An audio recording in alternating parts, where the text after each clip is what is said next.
The phone call came at 3:47 in the morning. I know the exact time because I was staring at the clock on my nightstand, unable to sleep when it rang. After 32 years of marriage and raising two children in this house, you'd think I'd earned the right to peaceful nights. But peaceful was the last thing my life had become. Mom, we need to talk. My son Daniel's voice was cold, distant. Nothing like the boy who used to crawl into bed with me during thunderstorms, clutching his stuffed elephant and whispering that he loved me more than all the stars in the sky. I should have known something was wrong when he started calling me by my first name instead of Mom. When his wife Jessica moved in 6 months ago, everything changed. The warm Sunday dinners became tense affairs. My grandson Tyler, who used to run to me with scraped knees and homework questions, barely looked up from his phone when I entered a room. And Daniel, my Daniel, had become a stranger wearing my son's face.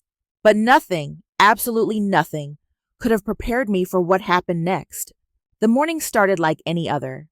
I made coffee in the kitchen I'd painted 3 times over the decades, each color marking a different phase of my life. Sunshine yellow when the kids were little, and everything felt bright with possibility. Forest green during my divorce when I needed something calming and strong. And finally, the warm cream color I chose 5 years ago when I thought I'd found my forever peace in this house.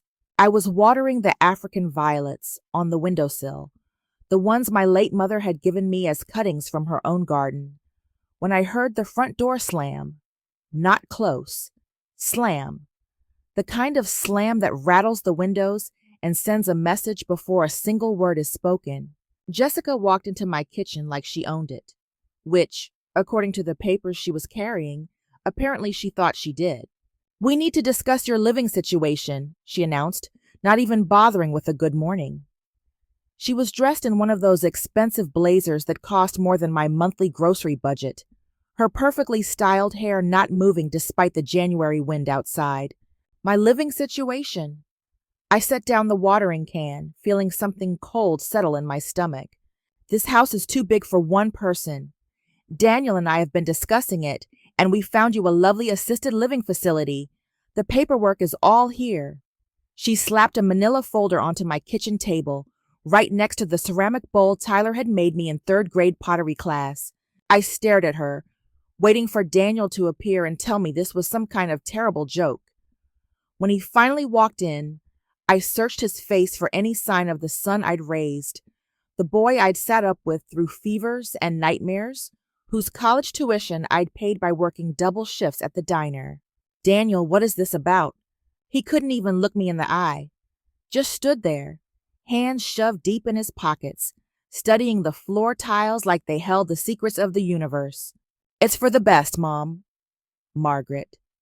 The way he corrected himself, using my name like I was some acquaintance instead of the woman who gave him life, cut deeper than any knife ever could. "For the best?"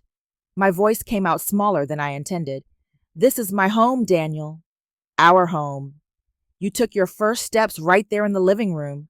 Remember the growth chart I marked on the doorframe? Your father and I brought you home from the hospital to this house." Jessica sighed dramatically, the kind of sigh that said she was dealing with an unreasonable child instead of a 68-year-old woman who'd spent her entire adult life in this house. "Margaret, you have to be realistic. You're getting older. What if something happens to you here alone? What if you fall and no one finds you for days? This facility has 24-hour care, activities, people your own age. You'll be much happier there. Happier." The word tasted bitter in my mouth. How could leaving the place where I'd raised my children, where I'd nursed my husband through his final illness, where every corner held memories of a life fully lived, possibly make me happier?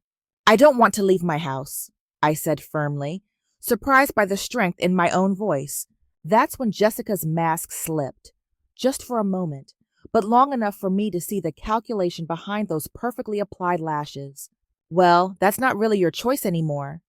Daniel is your power of attorney, and we've already spoken to your doctor about your increasing confusion and memory lapses." "What confusion? What memory lapses? I'm perfectly fine." "Are you?"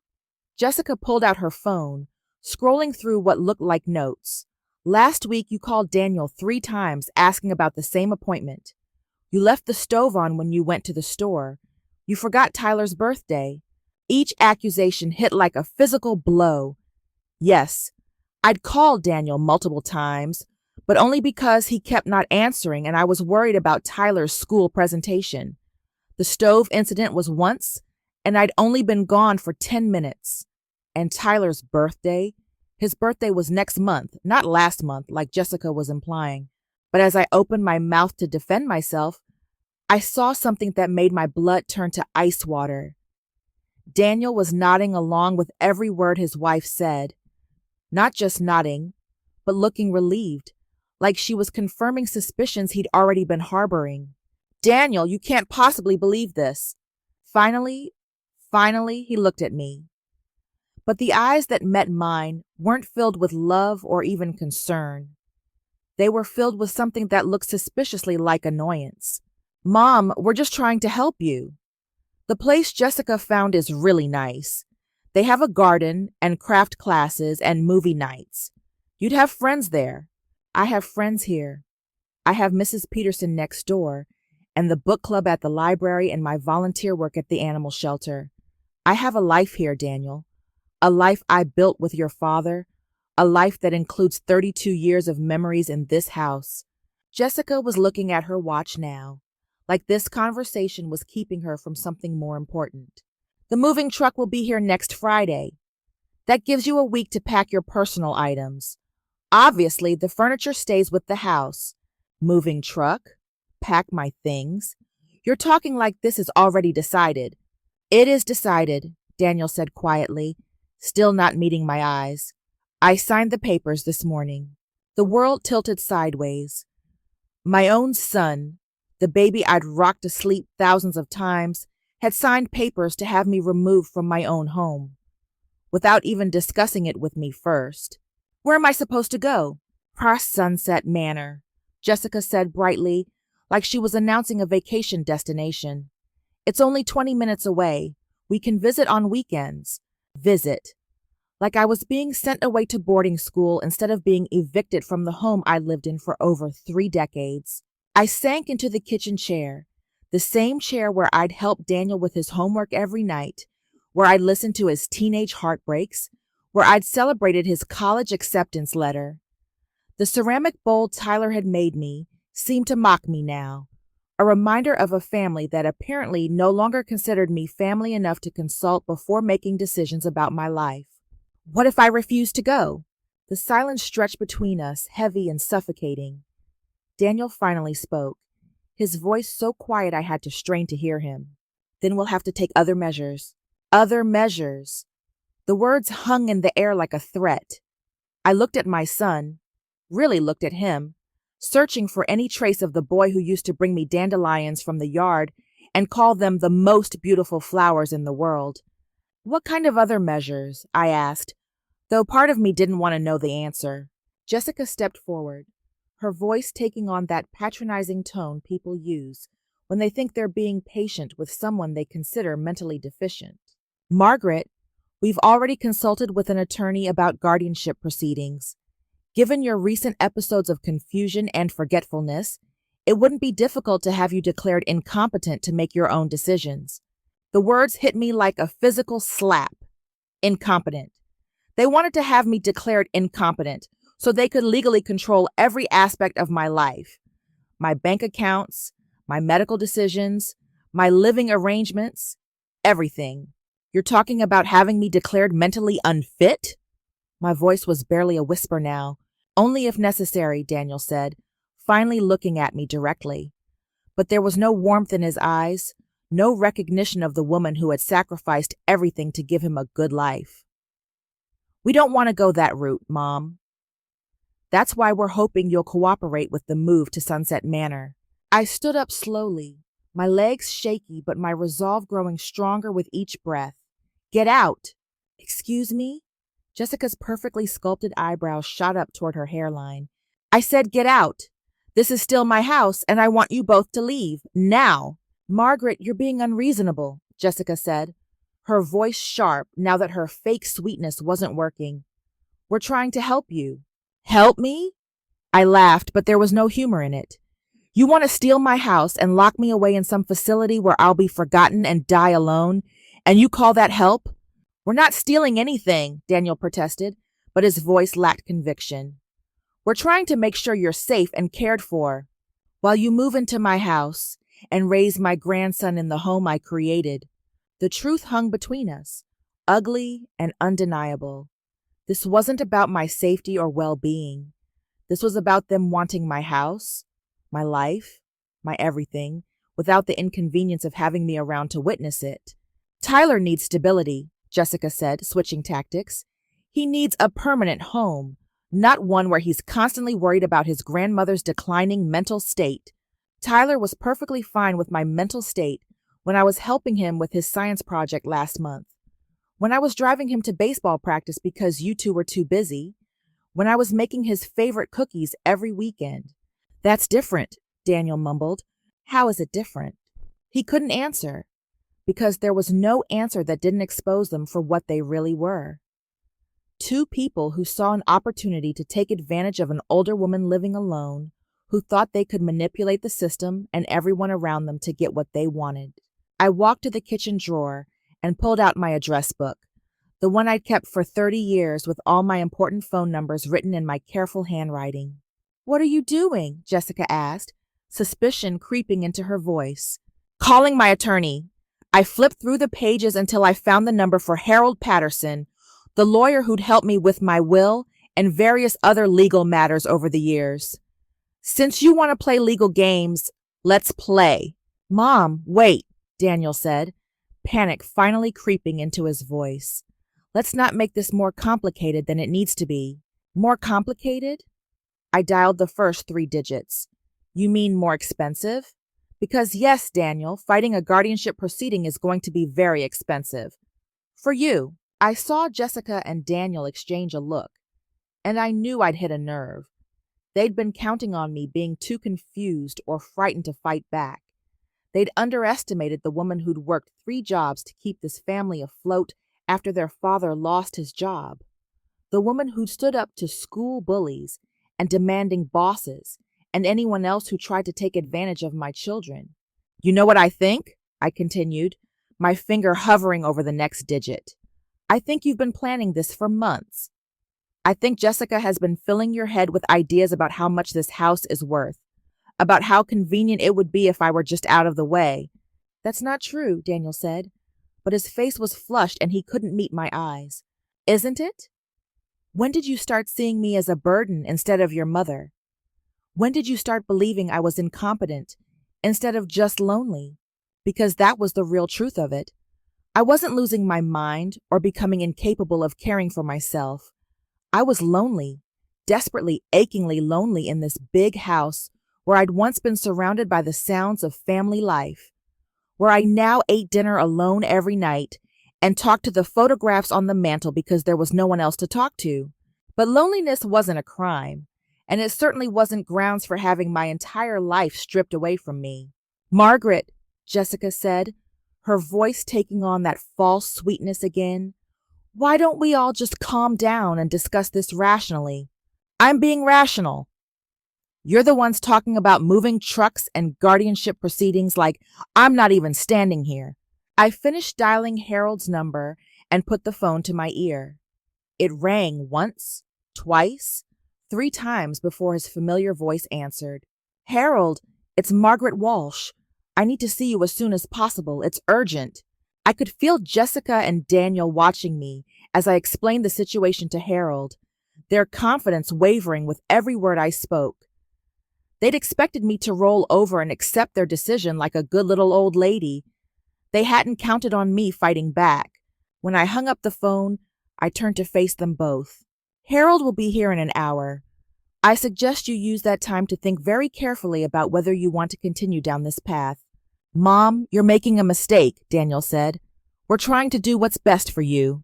No, I said firmly. You're trying to do what's best for you. There's a difference. I walked to the front door and opened it wide, cold January air rushing into the warm kitchen. I want you both to leave now. When Harold gets here, we'll discuss this properly. with legal representation and witnesses and everything done the right way, not with threats and manipulation and papers signed behind my back. Jessica gathered up her manila folder, her jaw tight with frustration. This isn't over, Margaret. You're right, I agreed. It's not. But it's going to be fought on my terms now, not yours. Daniel hesitated in the doorway, looking back at me with something that might have been regret. For just a moment, I saw a flicker of the boy I'd raised, the one who used to apologize with tears in his eyes when he'd done something wrong. Mom, I really think you should reconsider. This doesn't have to be a fight. It became a fight the moment you decided to make decisions about my life without including me in them. Jessica grabbed his arm, pulling him toward the door. Come on, Daniel. She's being dramatic. She'll come around when she realizes she doesn't have a choice. That comment stopped me cold. Excuse me. She turned back, her mask of fake concern completely gone now. You're 68 years old, Margaret. You live alone in a house that's too big for you. You have no income except Social Security, and you're showing clear signs of mental decline. No judge is going to side with you over your own son, who's trying to provide proper care. Clear signs of mental decline. I repeated her words slowly, tasting the poison in them. Such as, Jessica smiled, but it was the kind of smile a shark might give before it strikes. Well, there was the incident with the neighbor's cat.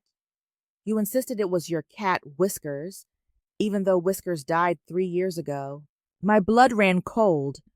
That was one time, and I was half asleep. The cats look identical. And the time you got lost coming back from the grocery store. I took a different route because of construction. I wasn't lost. The unpaid bills we found in your kitchen drawer. Those were paid. I keep the receipts in that drawer.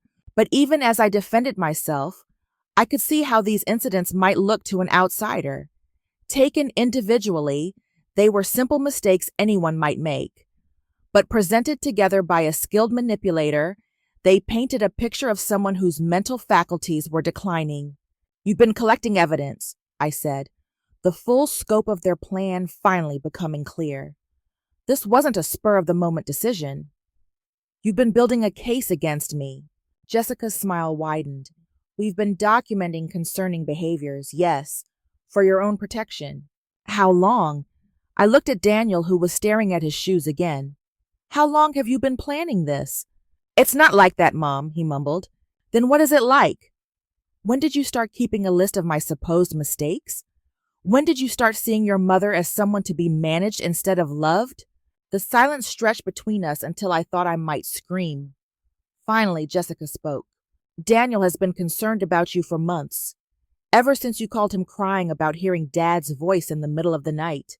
Another carefully twisted truth.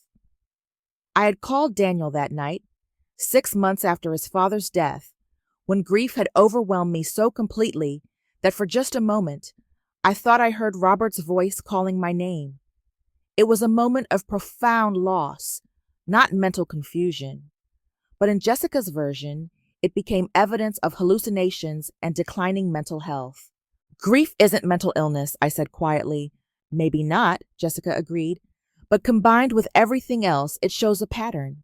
I realized then that they'd been setting this up for months, maybe even since Jessica moved in.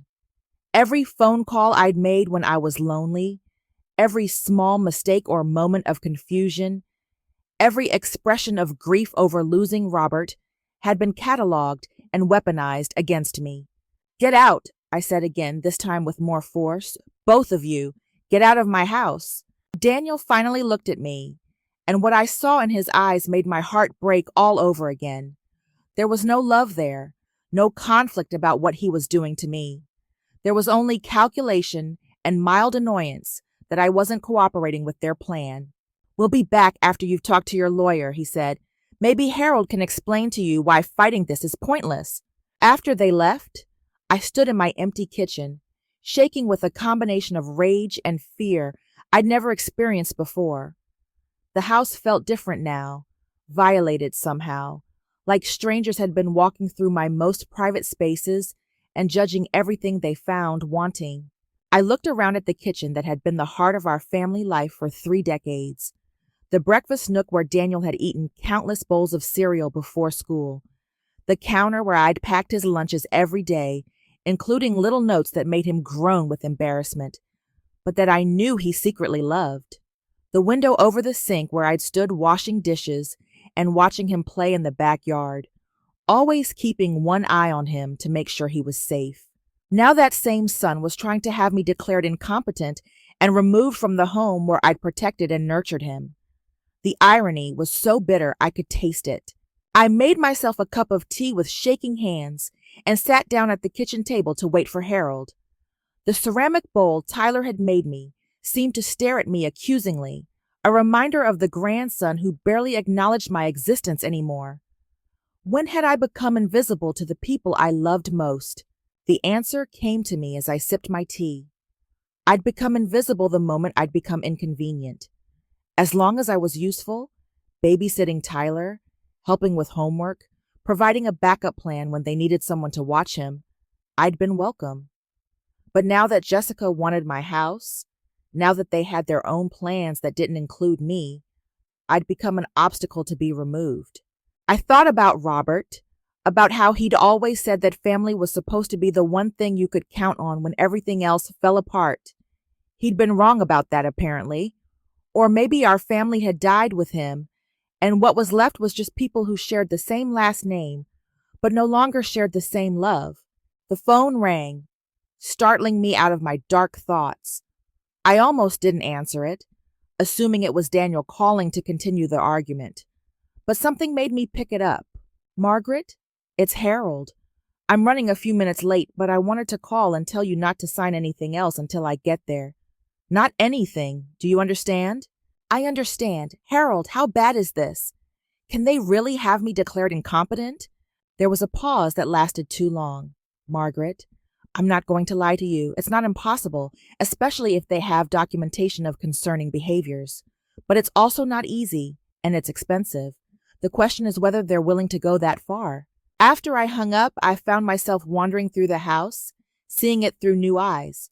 Was it too big for one person? Maybe. Were there things that needed fixing or updating? Certainly. But it was mine, earned through years of hard work and sacrifice, filled with the memories that meant more to me than any assisted living facility ever could. I stopped in the living room, looking at the growth chart Daniel had mentioned, the one marked on the doorframe between the living room and the hallway. Tiny pencil marks tracking his height from age 3 to 18, each one accompanied by a date in my careful handwriting. Would they paint over that when they moved in? Would they erase those physical reminders of the childhood I'd given him? The front door opened without a knock, and for a moment I thought Daniel and Jessica had returned. But it was Harold Patterson, carrying his worn leather briefcase and wearing the same serious expression he'd had the day he'd helped me with Robert's will. Margaret, he said, setting his briefcase down and giving me the kind of hug that reminded me there were still people in the world who cared about me as a person, not as an inconvenience. Tell me everything. So I did. I told him about the papers Jessica had brought, about Daniel signing documents without consulting me, about their threats of guardianship proceedings, and their carefully collected evidence of my supposed mental decline. Harold listened without interrupting, making notes in his legal pad with the same methodical care he'd always shown. When I finished, he was quiet for a long moment, reviewing his notes. Margaret, I have to ask you some difficult questions, and I need you to be completely honest with me. Of course. Have you been having any memory problems? Any confusion about dates or events? I thought carefully before answering. Sometimes I forget small things, like where I put my keys or what I went to the store to buy, but nothing major, nothing that seems different from normal aging. The incidents Jessica mentioned, the cat, getting lost, the bills. I explained each situation, how they'd been taken out of context or exaggerated. Harold nodded, making more notes. What about the night you called Daniel about hearing your husband's voice? That one was harder to explain. I was grieving, Harold. It was the 6-month anniversary of Robert's death, and I was having a particularly difficult night. For just a moment, in that space between sleep and waking, I thought I heard him calling my name. It wasn't a hallucination, it was wishful thinking. Harold's expression softened. Grief can play tricks on us, especially in the early stages. That's not mental incompetence. That's being human. But will a judge see it that way? That depends on how it's presented and what other evidence they have. He flipped through his notes again. Margaret, I need to ask you something else. Have you considered the possibility that Daniel genuinely believes he's doing what's best for you? The question caught me off guard. What do you mean? Sometimes adult children become so focused on worst-case scenarios, so afraid of something happening to their aging parents, that they convince themselves drastic action is necessary. It's possible Daniel has been so influenced by Jessica's concerns that he truly believes you're in danger living alone. Even if that's true, it doesn't give them the right to make decisions for me without my input. No, it doesn't. But it might influence how we approach this situation. Harold spent the next hour explaining my legal options, the likely timeline if they proceeded with guardianship proceedings, and the potential costs involved. The picture he painted wasn't encouraging. Even if I won, the process would be lengthy, expensive, and emotionally devastating for everyone involved. Is there any way to resolve this without going to court? I asked. Possibly. We could propose a compromise, maybe agree to some safety measures, regular check-ins, medical evaluations to document your competence. Show that you're taking their concerns seriously while maintaining your independence. And if they refuse to compromise? Harold's expression was grave. Then we fight, and we fight hard. But Margaret, I have to warn you, this could get very ugly. Family disputes often bring out the worst in people.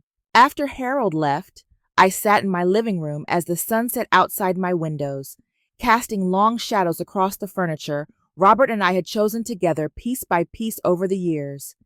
Each item told a story, held a memory, represented a choice we'd made as partners building a life together. The thought of strangers evaluating my mental capacity, of judges deciding whether I was competent to live in my own home, made me feel sick. But the thought of giving up without a fight made me feel worse. I looked at the photographs on the mantel, decades of family memories captured in frames I'd carefully arranged and rearranged countless times. Daniel as a baby, taking his first steps. Daniel on his first day of school, gap-toothed and grinning. Daniel at his high school graduation, tall and proud in his cap and gown. Daniel on his wedding day, looking happier than I'd ever seen him.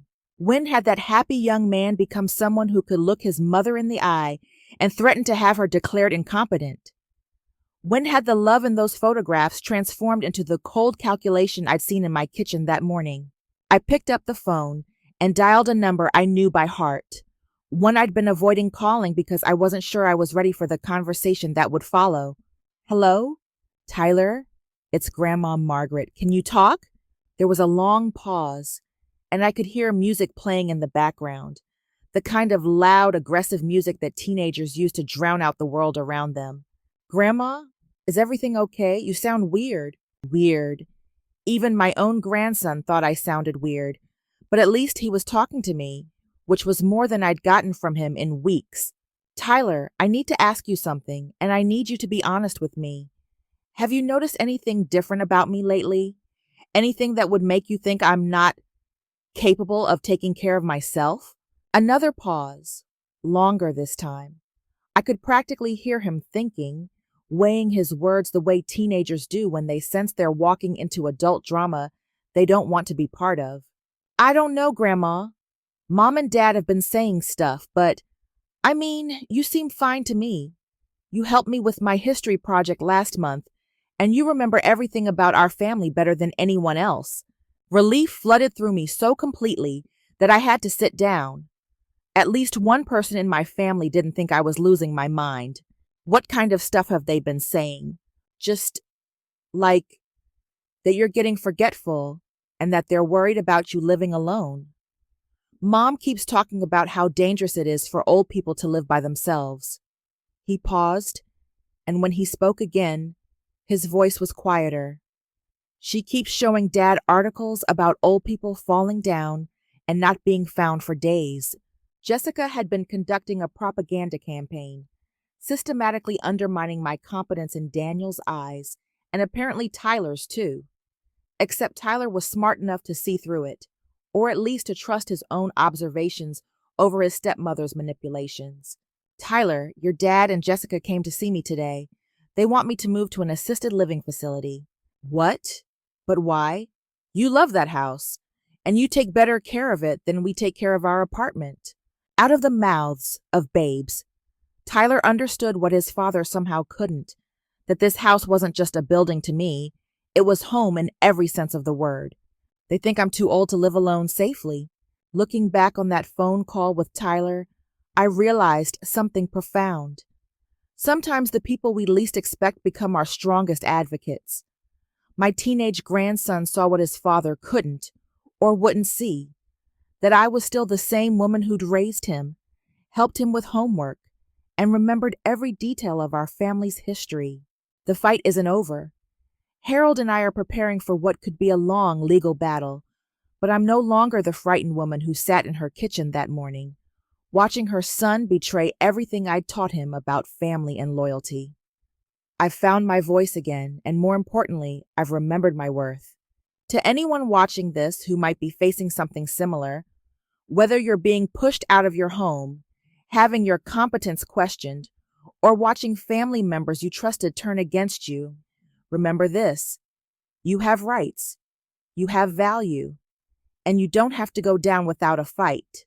Your age doesn't make you disposable, your loneliness doesn't make you incompetent, and your love for family doesn't mean you have to accept abuse disguised as concern. Sometimes standing up for yourself means risking everything you thought you had. But what I've learned is that if you have to risk it, you probably never really had it in the first place.